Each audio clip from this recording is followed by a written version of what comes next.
Aşgabatyň döwlete değişli söwda nakotlarynda şekeriň, ösümlik ýagynyň we towuk budunyň gyçlygy hemde munyň bilen bagly adamlaryň uzy nowatlary saklanyp galýar. Şol bir wagtda paýtagtyň döwlet dukanlaryna, söwda tekçelerinde ady karitlarynyň görnüşleri azalýar. Azatlyk radiosynyň Aşgabatdaky bir-birinden garaşdyk iki habarçysynyň tasdiklamagyna görä, şeker, ösümlik ýagy we towuk budy ýaly haritler günüň dowamında bir gezek satywa çykarylýar we olar nowatda duran adamlaryň ählisine yetmeýär. Bu haritler şäheriň käbir söwda nakotlarynda çäkli möçberde satywa çykarylýar. Mysal üçin şu gün Magtumuly şaýolunyň uğrundaky desse dukanynyň öňünde adamlar irden saat 5-de nowata durup başladylar. Nowatda 50-den gowrak adam bardy. Bu dukanda 3 günläp towuk budy satylmady. Diňe şeker we ösümlik ýagyny satywa çykardylar diýip gidlilik şertine töhfetdeş olan habarçy 13 martda gurrun berdi. Ýöne ol ösümlik ýagynyň diňe 2 gutusy satywa çykarylyp, ondan her adama 1 litr ýag satylan bolsa-da, onuň nowatda duran adamlaryň ählisine yetmändigini hem sözüniň üstüne goşdy.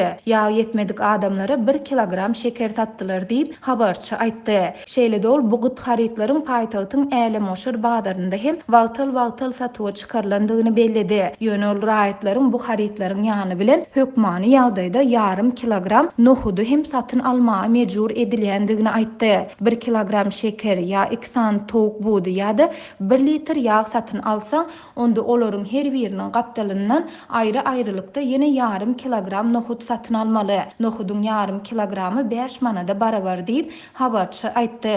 Adatlyň paýtagtaky beýleki bir habarçysy hem Baba Ananow köçesiniň uğrundaky Azatlyk bazarynda 3 nokotda towuk budynyň çäkli möçberde satylandygyny habar berdi.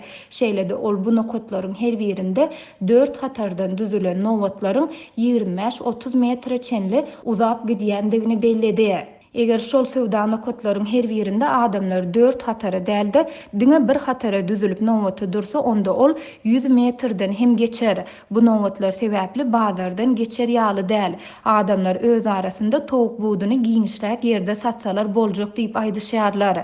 Ýöne ilatyň aýdýan giňişräk ýeri köçäniň uğrunda ýerleşýär. Bu ýerde adamlar nowata dursa, nowatlar öten geçenleriň ählisine görünýär. Bu bolsa häkimetleriň bähwidine däl diýip gidlilik şertine söhbetdeş olan habarçy 13 martda gurrun berdi. Şol bir wagtda habarçy bu ýerdäki towuk budynyň hem saat 11:30-a çenli satylyp gutarandygyny we bazar resmiýetiniň ilaty ertir gelmegi tawşyrandygyny hem belledi. Bellep geçsek, bu haritlaryň döwlet we hususy nyrhlarynyň arasynda uly ara tapawut bolup, häzirki wagt döwlet dukanlarynda 1 litr ösümlik ýagy 13 manatdan, towuk budynyň 1 kilogramy 10-13 manatdan we şekeriň 1 kilogramy 7 manatdan satylýar.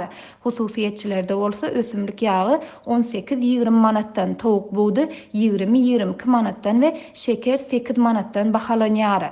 Azatlyk radiosynyň habarçylary we ýerli synçylar ýurtda ykdysady kynçylyklaryň ýiti duýulýan döwründe köp hojalyklaryň alýan aýlyk günlüğiniň bazarlardan haritlary satyn almaga köplenç ýetmeýändigine, şol sebäpli olaryň döwlet dukanlarynaky haritlary satyn almaga ymtylýandygyny aýdýarlar.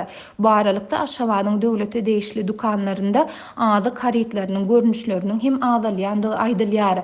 Dukanlaryň söwda tekçeleri boş däl, ýöne olary şol bir görnüşli haritlar bilen doldurýarlar.